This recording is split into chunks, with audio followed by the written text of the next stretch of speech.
하나님 나라의 수도 예루살렘 12강 다윗의 장막지기, 다윗의 영성 7번째 시간들을 갖겠습니다. 단락 1번, 하나님은 마지막 때 무너진 다윗의 장막을 회복시킨다라고 말씀하십니다. 그래서 다윗과 같은 리더십은 다윗의 장막에 필수적이며, 우리는 다윗의 영성을 가지고 다윗의 성품을 닮아가야 하며 모든 환경과 사람들과의 관계를 돌파해 나아가야 한다. 목사님, 이러한 성품의 훈련은 목사님만 받으시면 되는 것 아니겠습니까? 라고 생각하실 수도 있습니다. 그러나 저만 하나님이 원하시는 성품으로 닮아가는 시간들을 갖는 것이 아니라, 마지막 때 하나님이 어떠한 장막을 다시 세우신다라고 말씀하십니까? 무너졌던 다윗의 장막. 그러나 그 장막지기는 아무나 될 수가 없습니다. 대제사장이 하나님이 선택해야지만이 그들이 지성소 가운데 들어갈 수 있는 것처럼, 다윗의 무너진 장막을 하나님이 세우신다라고 말씀해 놓으셨는데, 내가 하나님 다윗의 장막지기가 되고 싶습니다, 말로만 그렇게 고백해서 장막지기가 될 수 있는 것이 아니라는 것입니다. 우리의 성품을 하나님의 말씀으로 빚어가야 한다라는 것입니다. 그래서 여러분들, 우리는요, 다윗의 영성을 가지고 우리의 환경과 사람과의 관계를 무엇해야 할까요? 다윗의 영성을 가지고, 다윗의 성품을 가지고 사람들과 환경들 안에서 돌파가 일어나야 합니다. 왜냐하면 다윗이 계속해서 하나님 앞에 성품 훈련을 받고 있습니다. 첫 번째 대상이 누구입니까? 사울 왕이었죠. 그리고 이번 주에 또 다른 인물에게 핍박을 받습니다. 마음이 상해요. 자, 우리가 신앙생활 하면서 마음이 상할 때가 적을까요? 많을까요? 굉장히 많이 있습니다. 그렇다면 하나님은 우리가 마음이 상할 때 어떠한 결정을 내리시길 원하실까요? 우리의 육이 원하는 방법으로 마음을 결정하고, 그냥 다 때려쳐, 나 쥐가 원하는 대로 살고 싶지 않아, 내가 원하는 대로 살고 싶어, 이렇게 결정하시겠습니까? 아니면 억울하더라도 내가 그 환경 가운데 하나님을 의지하면서 살아갈 것인가? 우리는 선택해야 합니다. 여러분들, 억울함은요, 신앙생활 하면서 당연히 오는 것입니다. 내 잘못된 화로 말미암아 하나님의 말씀에 불순종할 수 있으며, 그 틈으로 누가 들어옵니까? 사단이 방문하는 거예요. 그래서 무엇을 점검해야 됩니까? 마음의 틈을 점검해야 합니다. 감정의 틈을 점검해야 합니다. 그래서 어떻게 점검합니까? 우선은요, 내가 그 문제를 해결해서는 안 돼요. 그 문제를 해결하시는 재판장이신 나에게도 그에게도 가장 좋은 결론을 내시는 하나님 앞에 우리의 문제를 다 내어드려야 합니다. 왜 그러한 삶을 살아갑니까? 하나님이 가장 정직한 재판장 되십니다. 믿으십니까? 사무엘상 25장 1절, 사무엘이 죽음에 온 이스라엘 무리가 모여 그를 두고 슬피 울며 라마 그의 집에서 그를 장사한지라. 다윗이 일어나 바란 광야로 내려가니라. 다윗이 왜 바란 광야로 내려갔을까요? 추측해 보기에는 사무엘이 죽었어요. 자, 사울에게 기름을 부어준 사람이 누구입니까? 사무엘이죠. 그리고 다윗에게도 기름을 부어준 사람이 누구입니까? 사무엘이에요. 그러면 이 둘의 관계를 회복시킬 수 있는 인물은 유일하게 사무엘밖에 없어요. 근데 유일하게 의지하고 있었던 그 사무엘이 갑자기 죽게 되어집니다. 그렇다면 다윗은 어떠한 마음을 가지고 있었을까요? 얼마나 마음이 상했겠습니까? 내가 언제까지 이 광야에서 도망자 신세로 살아갈 수 있을 것인가? 그냥 더 깊은 바란 광야로 내려가자. 다윗에게 사무엘 선지자는 왕의 기름 부으심을 준 사람이었고 다윗에게 큰 영향력을 주었습니다. 그런데 사무엘 선지자는 죽게 되어지고 다윗은 여전히 광야에서 유랑하는 처지가 되어졌습니다. 이처럼 우리의 처지가 불쌍해 보이고 도와줄 수 있는 사람이 아무도 없을 때 우리가 조심해야 할 감정이 있다. 그것은 무엇입니까? 자기 연민. 저번 주에 배웠죠. 여러분들 기도하실 때에도 자기 연민으로만 기도하시면 안 됩니다. 물론 나의 그 슬픈 감정을 하나님 앞에 올려드리는 것은 매우 건강한 것입니다. 그러나 그 비어져 있는 마음의 감정 가운데 하나님의 감정으로 채워야 할지라 믿습니다. 안 그러다 보면 자꾸 자기 연민으로 자기 자신을 힘들게 할 수 있다. 이처럼 우리의 처지가 불쌍해 보이고 도와줄 수 있는 사람이 아무도 없을 때 조심해야 할 감정은 자기 연민. 자기 연민에 사로잡힌 사람은 옛 추억을 곱씹으면서 아픈 곳을 어루어 만지며 스스로 고생하며 살았다라고 생각하며 속상해합니다. 그리고 미래에 대한 소망함이 없이 살게 되어지죠. 이러한 삶은 자기만 아프게 하는 것이 아니라 주변 사람들에게까지도 힘들게 하는 것이죠. 그래서 우리의 모든 것을 가르치시고 하나님의 신실한 계획을 기억나게 하시는 보혜사 성령님께 도와달라고 우리는 요청해야 될지라 믿습니다. 그리고 인생에는 무엇이 있습니까? 굴곡이 있는 것처럼 오르막이 있으면 당연히 무엇이 있다? 인생에는 굴곡이 있는 것처럼 오르막이 있으면 내리막이 있다. 그리고 우리를 낮추기 시작할 때 무엇이 우리 안에서 나타나기 시작합니까? 하나님의 능력이 우리에게 나타나기 시작할 것입니다. 아멘. 사무엘상 25장 2절. 마온에 한 사람이 있는데 그의 생업이 갈멜에 있고 심이 부하여 양이 3,000마리요 염소가 1,000마리이므로 그 사람의 이름은 나발이요 남자는 완고하고 행실이 악하며 나발이 다윗의 사환들에게 대답하여 이르되 다윗은 누구며 이새의 아들은 누구냐? 요즘 각기 주인에게서 억지로 떠나는 종이 많도다. 나발이요 이렇게 얘기를 하는 거예요. 야, 다윗이 누구냐? 듣보자. 내가 들어보지도 못했는데 근데 알고 있어요. 왜? 나발은요 다윗의 친척이거든. 다윗은 사울 왕의 추적을 피하기 위해 더 깊은 바란 광야로 내려갑니다. 그리고 다윗의 부유한 친척 나발을 만나 먹을 음식을 얻기 위해 나발의 가축을 보호해 줍니다. 참고로 광야는 범죄 위험이 높은 지역이며 약탈을 일삼는 도둑들이 자주 출몰하는 곳입니다.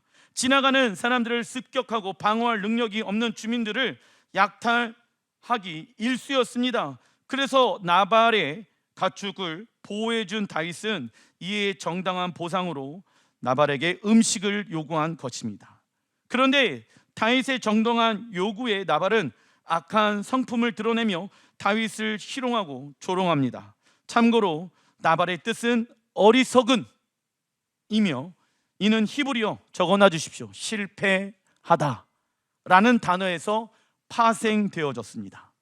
자, 즉 나발처럼 살아간다라고 하면은 어떠한 자로 살아가게 되어집니까? 실패한 자로 살아간다라고 하나님 말씀하시는 거예요. 그렇다면 우리 하나님은 여러분들이 성공한 자가 되길 원하실까요? 실패한 자가 되길 원하실까요? 성공한 자가 되길 원하시겠죠?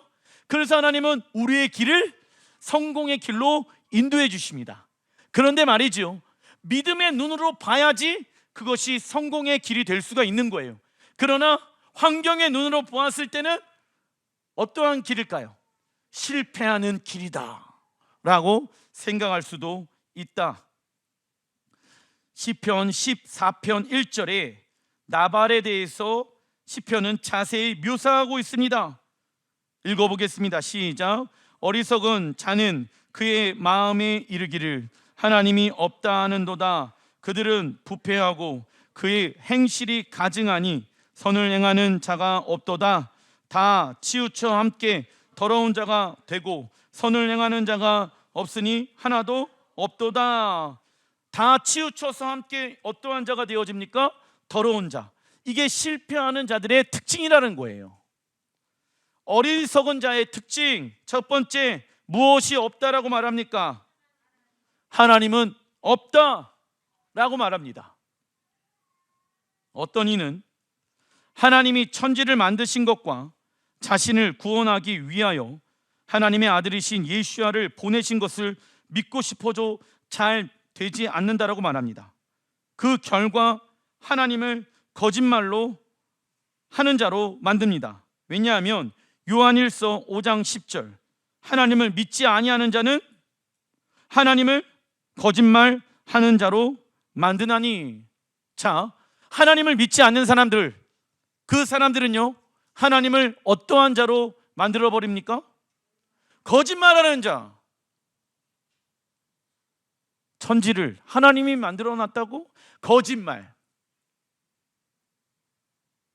온 우주를 하나님이 만드셨다고? 거짓말. 하나님은 거짓말쟁이시네 라고 얘기하고 있는 거예요. 하나님은 없다라고 말하는 사람들에게, 하나님은 없다고 하는 이들의 특징은 하나님을 믿으려고 하지 않기 때문에 믿지 못하는 것입니다. 하나님의 살아계심을 믿는 자가 일어나서 우리는 하나님의 말씀에 순종하여 살아가는 모습을 통하여 하나님이 없다라고 이야기하는 사람들에게 하나님의 살아계심을 알려주어야 한다. 둘째, 어리석은 자의 특징 읽어보겠습니다. 시작. 부패한 삶과 선을 행하지 않는 삶을 살아갑니다. 시편 1편 1절, 복 있는 사람은 악인들의 꾀를 따르지 아니하며 죄인들의 길에 서지 아니하며 오만한 자들의 자리에 앉지 아니하고. 말씀합니다. 세상에 복을 받는 방법은 매우 단순합니다. 악인들의 꾀, 부정부패를 행하고 죄인들의 길, 불법을 행하고 오만한 자들로, 욕심으로 가득한 자로 살아가면 세상에서 많은 돈을 벌 수 있다. 아시겠죠? 기억하십시오. 세상에서 많은 돈을 벌려면 어떻게 해야 된다? 부정부패와 불법을 행하고 욕심으로 살아가면 된다. 아시겠죠? 그러나 이러한 삶은요, 어떠한 삶을 살아가는 것입니까? 내가 주인된 삶을 살아가는 것이다. 그래서 부패하고 선을 행하지 아니하는 삶의 특징은 돈이면 뭐든지 다 할 수 있다라는 생각과, 돈은 누구의 것이라고 생각합니까? 나의 것이라고 생각합니다. 자, 물론 우리의 인간의 행복 가운데 돈은 반드시 필요합니다. 우리가 살아가는 데 있어서 돈은 반드시 필요합니다. 그죠? 목회자인 저도 돈이 필요하다. 그러나 중요한 것은 무엇이냐면 돈이 우리의 행복을 만들어낼 수 있는 것이 아니다라는 거예요. 어떤 사람은 이런 얘기를 합니다. 목사님, 그래도 돈 있는 사람보다는, 돈이 없는 사람들보다는 돈 있는 사람들이 더 행복한 삶을 살 수 있는 가능성이 더 많은 것 아닙니까? 라고 얘기합니다. 예, 그 이야기도 맞을 수 있습니다. 그러나 우리가 만들어낸 행복은요, 항상 무엇이 있는 줄 아십니까? 제한이 있다, 한계성이 있다라는 거예요. 그래서 하나님이 말씀하시죠. 너희들의 행복은 누구에게 있다? 하나님의 말씀 안에 있다라고 정확하게 기록하고 있습니다. 우리의 삶이 행복하기 위해서는 돈도 필요하지만 돈이 우리의 삶의 행복을 만들어줄 수 있는 것은 한계점이 있다라는 거예요.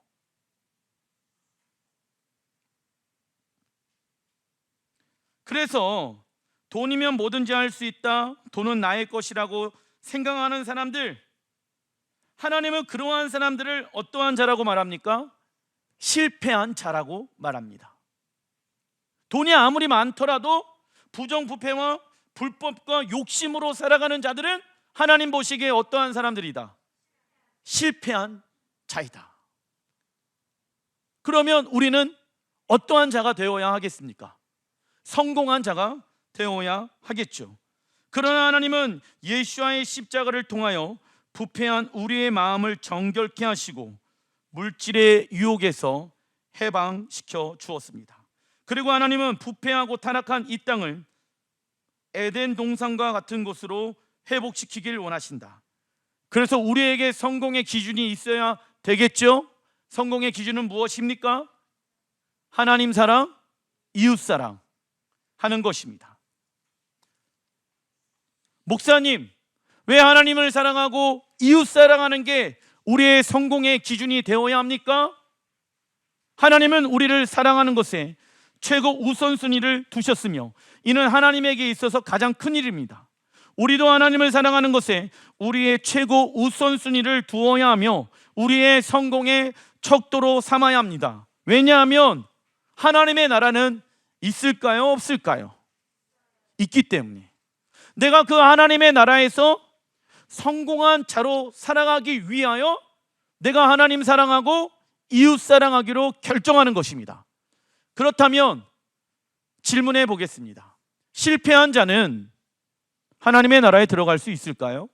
예수를 믿었다라고 하지만 계속 부정부패로 돈을 벌고 있고 잘못된 방법으로 돈을 쌓고 있고 욕심내서 내가 내 주변에 있는 이웃들에게 선을 행하지 아니하는 자들은 과연 천국에 갈 수 있겠느냐 말입니다. 예수님께서 말씀하시죠. 부자 청년에게 너가 가지고 있는 모든 물질을 가난한 자에게 나누어 주어라. 그리고 너가 나를 따라오면 너가 구원이 있게 되어질 것이다. 그러나 이 부자 청년이 무엇을 합니까? 고민하고 근심합니다. 그리고 주님을 따라가지 않습니다. 그가 하나님을 믿는다라고 하더라도 그의 삶은 하나님의 말씀으로 지금 변화되고 있지 않기 때문에 그는 전적으로 하나님을 믿는 것입니까? 믿지 않는 것입니까? 믿지 않는 거예요. 왠지 아십니까? 세상에서 말하는 믿음의 정의가 있어요. 그것은 무엇입니까? 내가 믿고 싶은 대로 믿는 것을 세상에서는 그것을 믿음이라고 얘기합니다. 그런데 생각해 보십시오. 만약에 내가 믿고 싶은 그것에 대한 정보가 잘못되어지고 있다라고 하면 잘못된 정보를 우리가 믿는 것 아니겠습니까?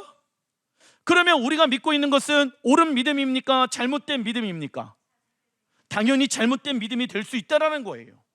그래서 우리의 믿음은요, 무엇을 통하여 믿어야 합니까? 하나님의 말씀을 통하여 믿는 신앙생활을 해야 하는 것입니다. 그래서 믿음이란 여기까지 인도하신 분이 하나님이시고 앞으로도 인도하실 분이 누구이십니까? 하나님이시라는 것을 우리는 믿습니다. 그 하나님을 믿는 믿음으로 우리는 이 땅에서 살아가야 한다.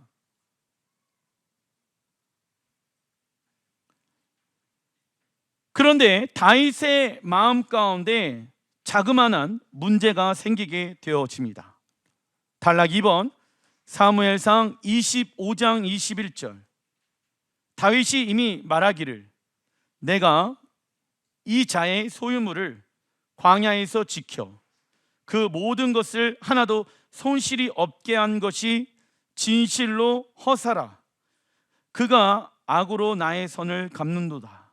22절 내가 그에게 속한 모든 남자 가운데 한 사람이라도 아침까지 남겨두면 하나님은 다윗에게 벌을 내리시고 또 내리시기를 원하노라 하였더라.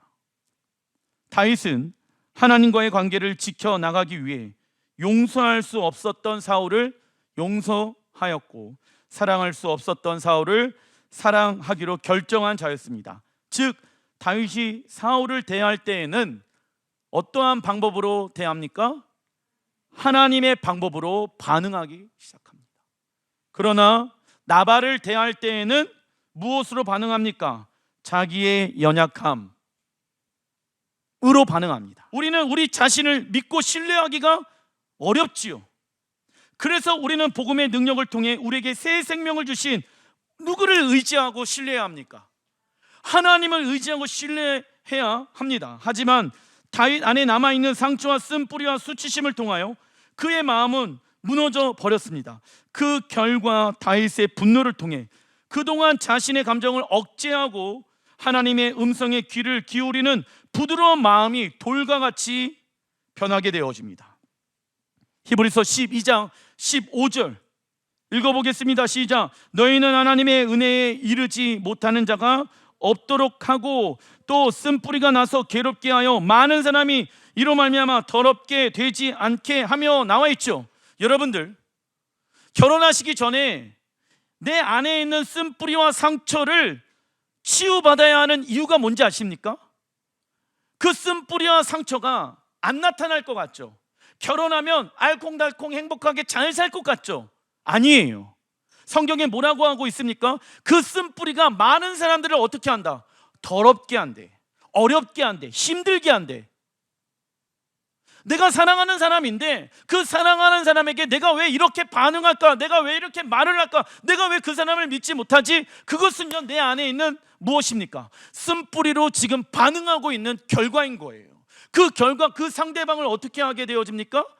마음을 힘들게 하고 지치게 하고 그 영을 더럽히는 것이죠. 신앙생활 하다 보면은 자꾸 내 안에 있는 쓴뿌리와 옛 상처가 계속 나올 때가 있을까요? 없을까요?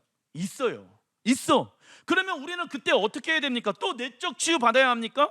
또 강하고 상담 받아야 합니까? 아니에요. 하나님, 내 옛 상처는 예수와의 십자가에 죽었습니다. 그리고 나는 다시 부활하였습니다. 나는 새롭게 태어났습니다. 나는 새 생명을 얻은 자입니다. 아멘. 그래서 하나님, 내 사랑하는 아내를, 내 사랑하는 남편을 하나님의 보배롭고 존귀한 자녀로서 내가 그를 사랑하기로 결정합니다.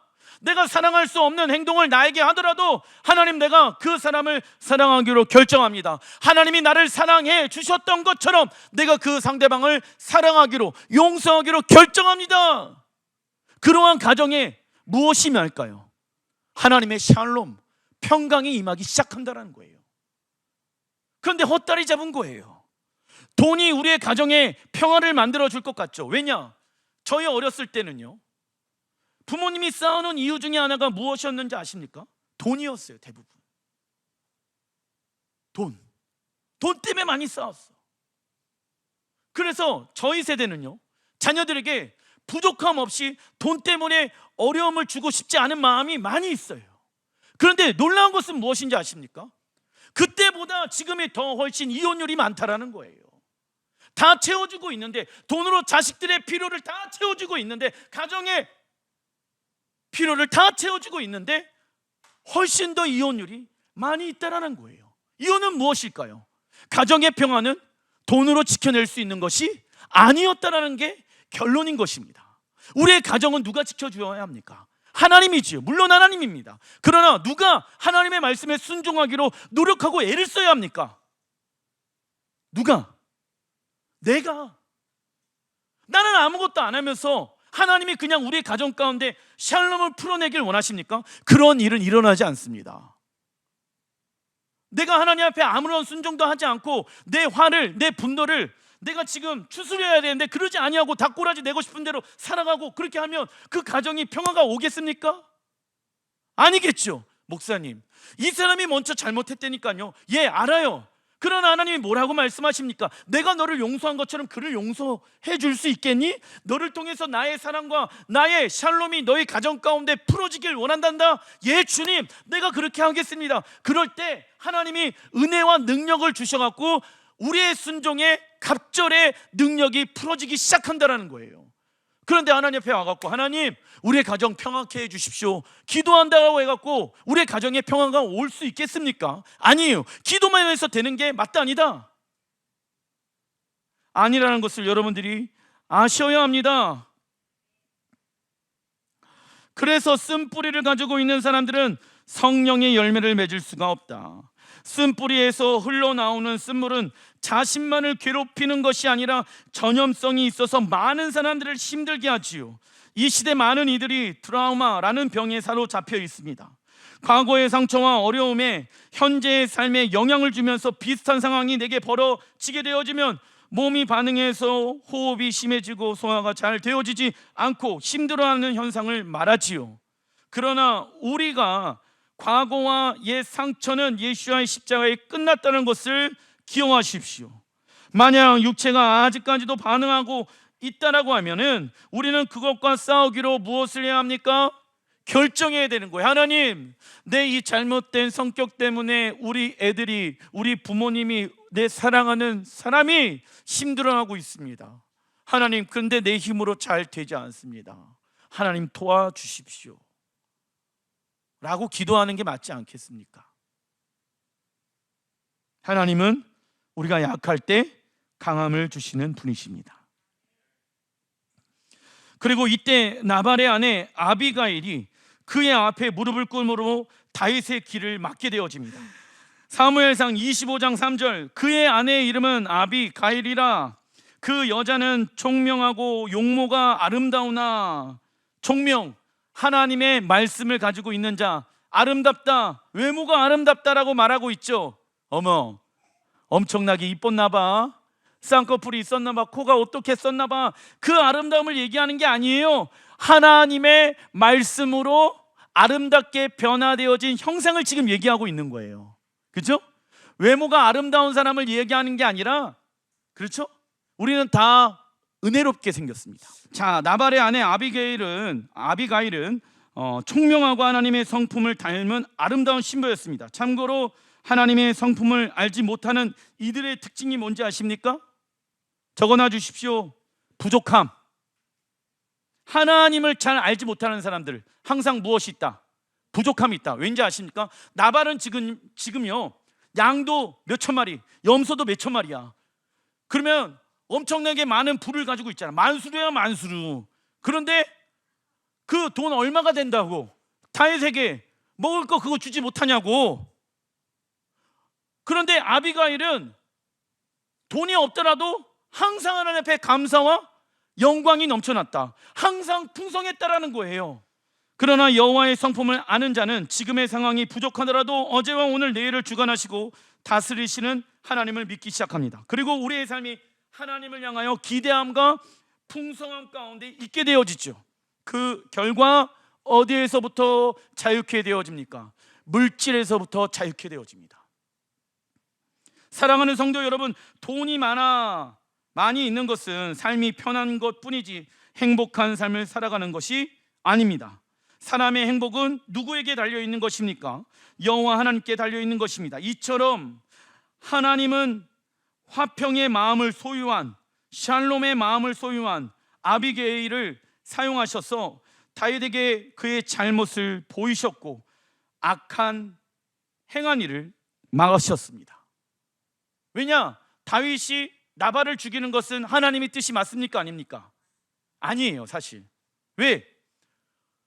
심판장 되신 하나님께서 내 이웃을, 그러니까 우리가 함부로 살인을 하면 안 되기 때문에, 그래서 심판장이신 하나님 앞에 사울을 맡겨드렸잖아요. 나발도 동일하게 하나님 앞에, 하나님, 내가 그의 집에 가갖고 가축을 돌보는 일을 해갖고 먹을 것을 받기로 이야기가 끝났는데도 불구하고, 원래는 왕이잖아, 그냥 내놔. 그리고 다윗의 군사들이 얼마나 많이 있어요 지금. 그러면은 폭력으로 그의 가축을 잡아갖고 먹어도 되는 상황이에요. 그런데 정중하게 요청하잖아, 나발에게. 근데 나발이 어떻게 합니까? 오히려 교만하게 악한 말을 하고 있다라는 거예요. 그런데 다윗이 화가 나갖고, 야, 나발을 충분히 죽일 수 있는 명분이 있잖아 지금. 근데 그때 지혜로운 아름다운 아비가일이 나타나서, 다윗이요, 우리의 죄를 용서해 주십시오. 자기가 죄를 짓지 않았는데도 불구하고 그 죄를 다윗에게 회개하기 시작합니다. 그래서 사람의 능력과 힘과 돈으로 만들어낸 평화는 한계점이 있다. 하나님은 무질서의 하나님이 아니라 질서의 하나님이십니다.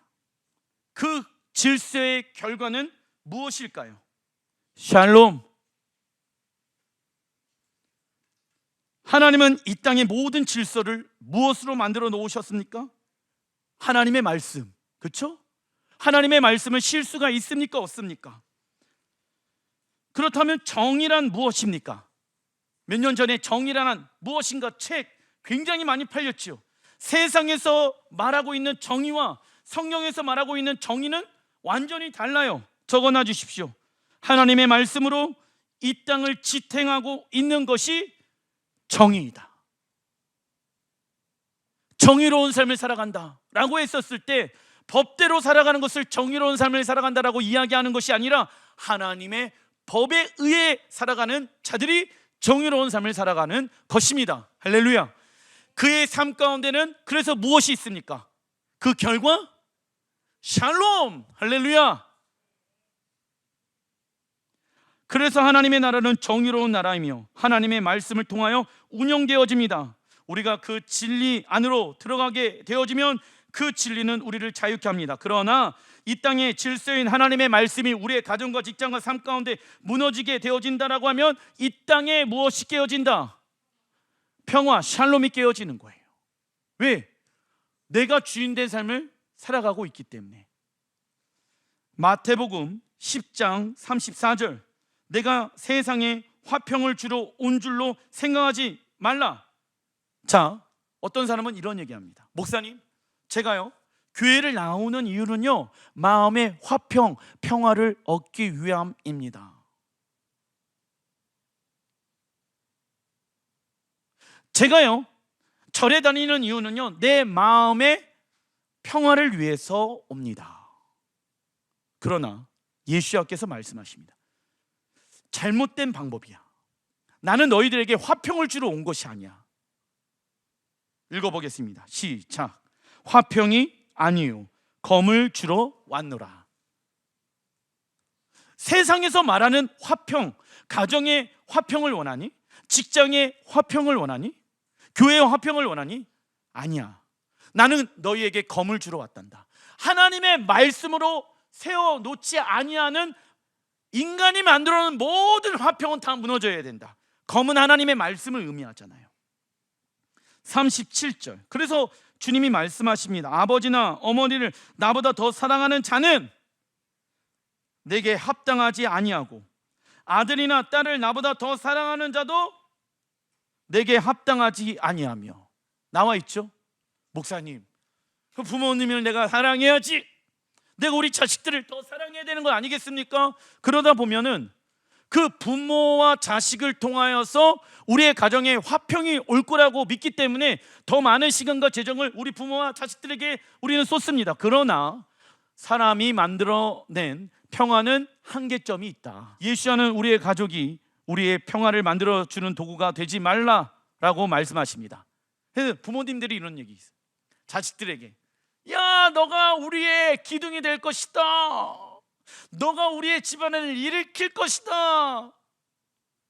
그러면 된다, 안 된다? 안 된다. 내 자식과 내 부모, 내 남편, 내 아내, 나의 화평을 만들어주는 도구가 돼서는 안 됩니다. 오직 예수와만이 우리의 화평을 만들어내는 도구가 될 수 있습니다. 그러나 우리는 눈에 보이는 것을 통해 화평의 근거로 삼으려고 합니다. 하지만 예수와는 이 세상에 화평을 주러 온 줄로 생각하지 말고 검을 주러 왔다라고 말씀하십니다. 우리는 하나님의 말씀과 반대되어지는 무엇을? 평화를 거부해야 합니다. 이렇게 얻어지는 것은 적어놔 주십시오. 거짓 평화. 왜 우리가 이러한 평화를 거부해야 하는지 아십니까? 왜요? 마지막 때 7년 대환란 가운데 이 땅에는 거짓 평화가 시작되어질 것입니다. 이때 멸망에 가증한 적그리스도가 거룩한 예루살렘 성전에 앉아 기사와 이적을 행하며 세상 나라들이 원하는 평안과 안정을 약속하는 거짓 평화 조약을 맺을 것이며 많은 이들을 미혹해 할 것입니다. 그래서 어떤 이는 자신이 소유하고 움켜쥐고 쌓아두고 있었던 부와 명예를 통하여 자유와 평안을 꿈꿉니다. 그러나 이러한 행동은 자신과 이웃과 그리고 하나님과의 관계를 파괴하는 행위이다. 왜 우리가 이러한 거짓 평화를 반대하며 살아갑니까? 마지막 때, 대환란 때 적그리스도가 거짓된 평화를 이 땅 가운데 풀어낸다. 그때 우리가 넘어가지 않기 위하여 하나님의 말씀으로만 오게 되어지는 평화를 굳게 의지해야 될지라 믿습니다. 그러나 여러분들 생각해 보십시오. 물질이 최고다. 기복주의에 빠져 있는 많은 이들의 삶 가운데 어찌 보면 적그리스도가 나타난다라고 했었을 때 그 미혹에, 그 유혹에 넘어갈 수도 있다. 왜? 돈이 있으면 뭐라고 생각합니까? 평화. 그러니까 그때 적그리스도가 뭘 줍니까? 이마와 손목에 표를 주죠. 그게 성경에 보게 되어지면 666의 표다라고 말씀하고 있습니다. 짐승의 표다라고 말씀하고 있다는 거예요. 많은 교회의 성도들이 그 표를 얻기 위하여 누구를 버린다? 예수와를 버리게 될 것입니다. 근데 그들은요, 예수와를 버린 줄을 안다 모른다. 왜냐? 목사님, 적그리스도가 아니라 그는 그리스도예요. 목사님 참 이상하시네. 그래서 여러분들 많은 교회가 배도의 길을 걷게 되어지는 거예요. 마지막 때가 되어지면 이를 잘 아시는 하나님은 이것들로부터 우리를 해방시키기를 원하신다. 그것은 어떻게 해야 합니까? 바로 하나님을 우리의 모든 것에 최우선순위를 두어야 하는 것입니다. 이것이 자신을 파괴하는 이기심으로부터 자유케 되어지는 길이다.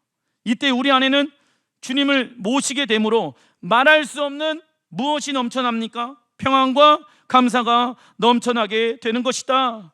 중간이벌 사무엘상 25장 24절 그가 다윗의 발에 엎드려 이르되 네 주여 원하건대 이 죄악을 나 곧 내게로 돌리시고 여종에게 주의 귀에 말하게 하시고 이 종의 말을 들으소서. 31절 내 주께서 무죄한 피를 흘리셨다든지.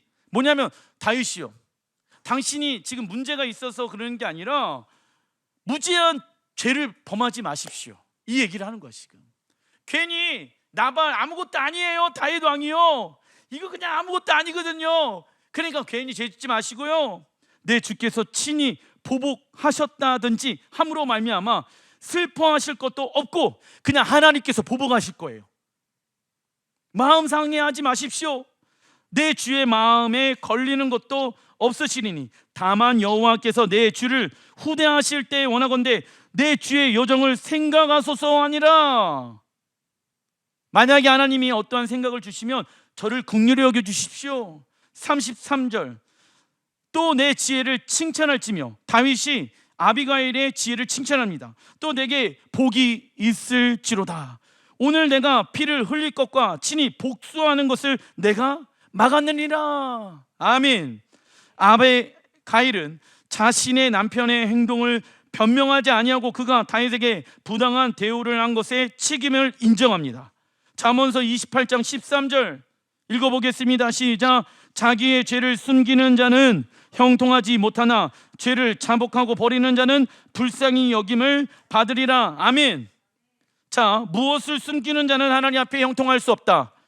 자신의 죄. 교회와도 마찬가지예요. 왜 하나님의 축복과 하나님의 형통이 풀어지지 않고 있습니까? 그것은 우리 안에 죄를 우리 스스로 숨기고 있기 때문에 하나님의 형통이 풀어지지 않을 수도 있다라는 것입니다. 어떠한 일이 잘 안 됩니까? 하는 일마다 꼬여 있습니까? 2023년도 새해인데 내가 계획해 놓은 모든 것들이 다 무너져 있습니까? 그렇다고 하면 하나님, 내 죄가 무엇인지 알게 하여 주십시오. 하나님의 형통이 우리 안에 들어오기를 원합니다. 죄를 자복하고 버리는 자는 무엇을 경험한다? 하나님의 긍휼과 자비를 경험하게 되어집니다. 그 결과 삶의 변화가 일어나기 시작하지요. 예수와는 의인을 부르러 오신 것이 아니라 죄인으로 부르시기 위해 이 땅에 오셨다. 그래서 하나님 앞에 우리는 죄를 숨기는 것이 아닌 자복해야 합니다. 그러나 사단은 우리의 죄를 보지 못하게끔 여러 가지 핑계와 변명을 하게 합니다. 그리고 자신의 죄를 바라보지 못하는 사람은 어떠한 필요성을 크게 느끼지 못합니까? 하나님의 필요성. 그리고 다윗은 무고한 사람들을 죽여서 하나님의 말씀에 불순종할 수도 있었습니다. 그러나 다윗은 자신의 생각을 내려놓고 아비가일의 말을 경청하기 시작한다. 이처럼 다윗은 백성들의 목소리를 경청함으로 이스라엘의 왕으로 세워져 가고 있었습니다. 우리 또한 타인을 향하여 마음의 문을 열어놓아야 합니다. 열린 마음으로 상대의 아픔과 기쁨을 마주할 때 비로소 그 둘 사이에는 진정한 공감과 소통이 이루어지는 것입니다. 물론 우리는 타인의 무신경한 지적에 휩쓸릴 필요가 있을까요? 없을까요? 어떤 의견을 따를 것인지 선택권은 우리에게 있는 것입니다. 그래서 우리는 하나님의 말씀을 선택해야 한다. 그리고 아비가일이 집에 돌아왔을 때 그의 남편은 술에 취해 뇌졸중으로 인해 혼수 상태가 되어져 버리고 결국 10일 후에 죽게 되었습니다. 사무엘상 25장 39절 나발이 죽었다함을 다윗이 듣고 이르되, 읽어보겠습니다. 시작. 나발에게 당한 나의 모욕을 갚아주사 종으로 악한 일에 하지 않게 하신 여호와를 찬송할지로다. 여호와께서 나발의 악함을 그의 머리에 돌리셨도다 하니라. 다윗이 아비가일을 자기 아내로 삼으려고 사람을 보내어 그에게 말하게 하매, 나발이 다윗을 저주한 것은 다윗에게 왕의 기름을 부은 하나님을 저주한 것과 동일한 것입니다. 그래서 재판장이신 하나님께서 직접 심판하신 것입니다. 우리 또한 억울한 일이나 부당한 일을 당하게 되어졌을 때 먼저 재판장 되신 하나님께 우리의 자신을 맡겨드리며 하나님의 주권을 인정해 드려야 합니다. 그리고 실수가 없으신 하나님 앞에 우리 모두를 위한 올바른 답을 내리시고 결정하실 것을 믿어야 합니다. 너무 빠른 결정은 모든 일을 그르치게 되어집니다. 마음이 상했다라고 해갖고, 여러분들 맞아요, 그 상대방이 잘못한 거 맞아요, 그렇다고 해갖고 너무 서투르게 빠르게 내 마음을 결정해 버리면 하나님의 뜻을 우리가 그르칠 수가 있다는 것을 잊지 마십시오. 억울한 일이 오게 되어지더라도 우리의 성품을 아비가일처럼 다윗처럼 하나님의 말씀으로 단장시키는 거룩한 신부가 되길 주님의 이름으로 축원드립니다. 기도하겠습니다.